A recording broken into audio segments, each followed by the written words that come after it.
Hey guys, welcome back. Today we are on KTM's 690 Enduro R. Now I owned one of these, what was it, 2017 model? About 20, I think. Yeah, I think it was a 2017. model. You only recently let it go. Yeah, recently, and after riding this specific one, I'm quite sad I did. I will tell you this, Carl, I last rode this in 2019, around about this time of year in Lesotho. First of all, it was really cold. Secondly, I was completely blown away by this bike. Look, it's not called the Widowmaker for nothing. I mean, it's a really big dirt bike with lots of power and everything. So, yeah. I mean, Foley will tell you, he's not a fan of this bike as it spat him off years ago, one of the previous renditions. But let's take it down to the styling. The new one, this grey and the orange.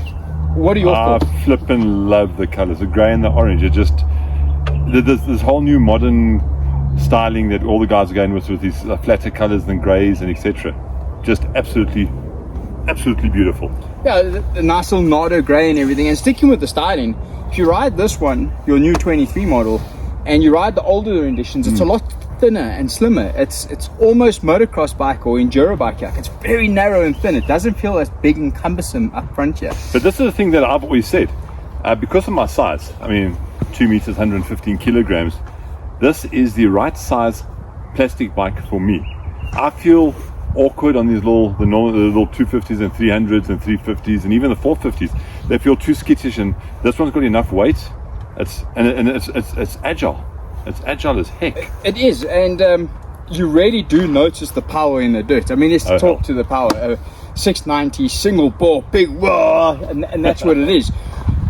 Sean, you rode it 2019. This is a complete different model. Not much has changed on these 690s. What they've done is they have made them smoother, etc. But have they taken away from that rawness? You know, if I look and think to my one, when you get on it, you can feel the vibration, you can feel like rah, you twist the throttle, it's talking to you a lot.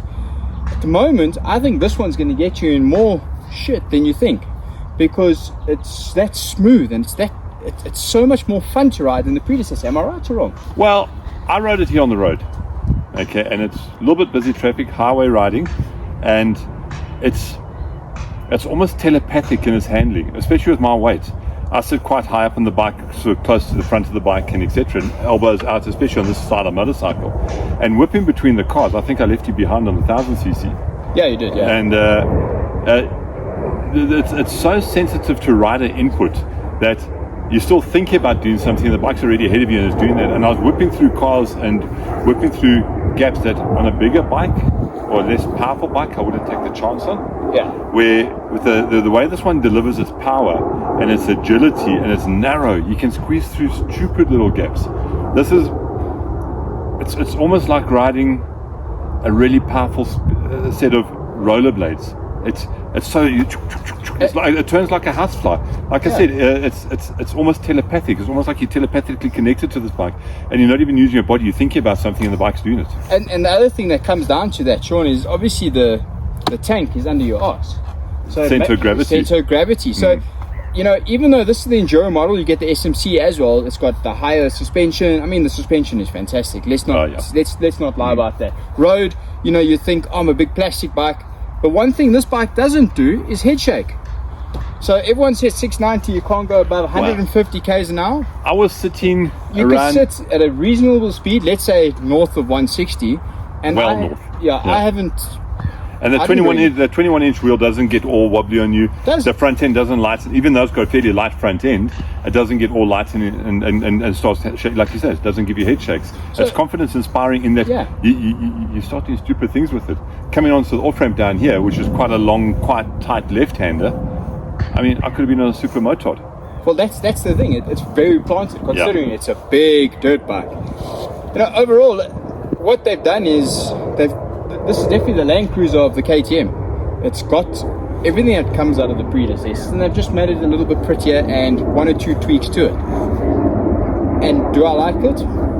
I really do miss mine, let's put it that way. Little traction controls and your mode settings over here. You got a lacquer little dashboard. You got everything that you need. And what's lacquer about this bike is you can commute to work and back at it Monday to Friday. You can ride off to your favorite riding spot in the mountains, in the bush, wherever you want to go, and you can bang it through the bush and then ride it back home, wash it down, ride it back to work on Monday. You don't have to have a Land Cruiser or something to load this on the back of. This negates you having to have that. But this is a barrel of fun. I mean, on the dirt it's great fun, the tar it's great fun. The one thing that I have noticed on this specific one is that the bars were a bit low for me. Yes, 100%. It's almost like it's the motard bars, lower bars. I would probably just put a higher bend.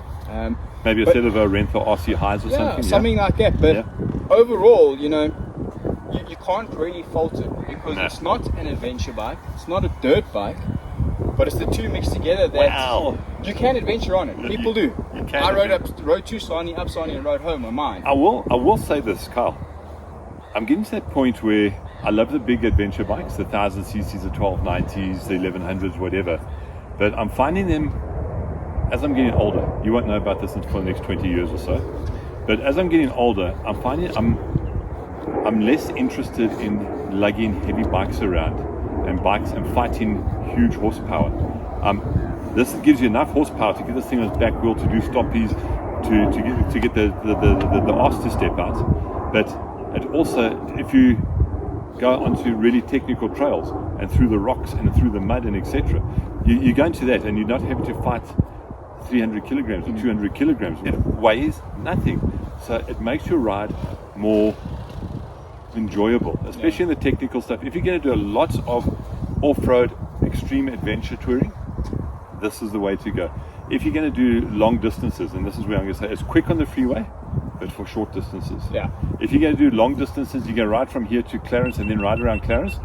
You'll enjoy the Clarence part, you won't enjoy the freeway part on this. 100%. And that's where the big boy adventure bikes come in. I mean, sticking with, like, let's go back to the tank with the center of gravity. It's a very tall bike, so it does help with the tank being under your arse that it doesn't feel top heavy. So it does make for a really pleasurable ride, actually, even though it's this big thumper. So stay tuned. We're going to go play a bit some more, and don't forget to like and subscribe.